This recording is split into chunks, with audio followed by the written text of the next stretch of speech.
when King realized the mistakes he made, that's when he opened the door for a young Trinidadian, then known as Stokely Carmichael, now Kwame Ture.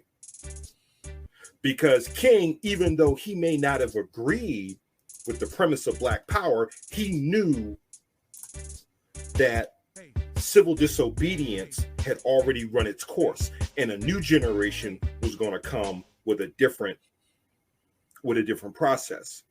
Right, and that's when you started hearing him say things like, society has done something special against us for hundreds of years, and now must do something special for us.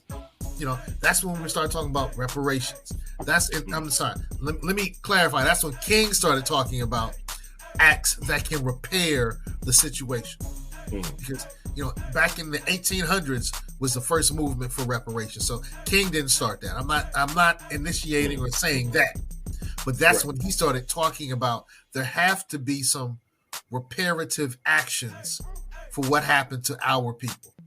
1963, he shared his dream. 1967, he said, I got it all wrong. Here's the new mission. What I have on the screen right now is from 1897. Okay. This is the National Ex-Slave Mutual Relief, Bounty, and Pension Association of the United States of America. Okay.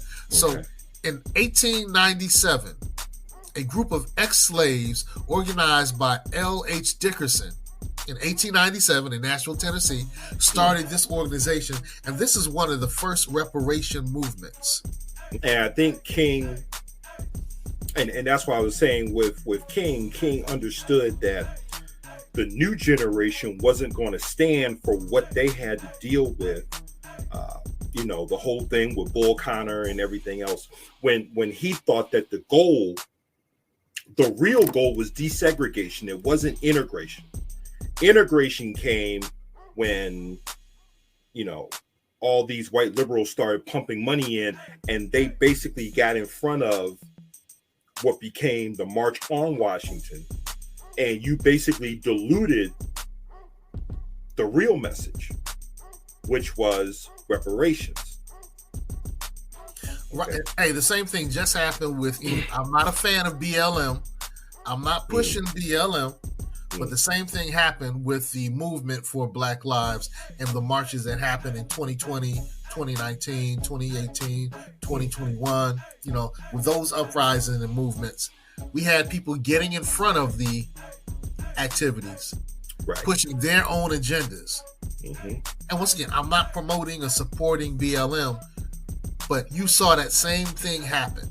Where people got in front and pushed their own agendas, and it changed. So now it just changed the whole tenor of what was happening. And many of those people and many of those groups, as soon as they got what they wanted, disappeared. And there's a parallel between what happened, 1963 March on Washington, and what we saw happen in Ferguson with the assassination of Michael Brown. Both started at a grassroots level. It was the grassroots who were looking to initiate change from the ground up. And like you said, when other groups came in and basically hijacked the movement, and you'll hear young brother Darren Shields talk about what had happened with the hijacking of that movement, where it went from being about what I would call domestic terrorism, or what's commonly called police brutality, to something else. And then you look at all of what I call the blood money that was really made off the blood of Michael Brown, and then subsequently others who were murdered at the hands of law enforcement.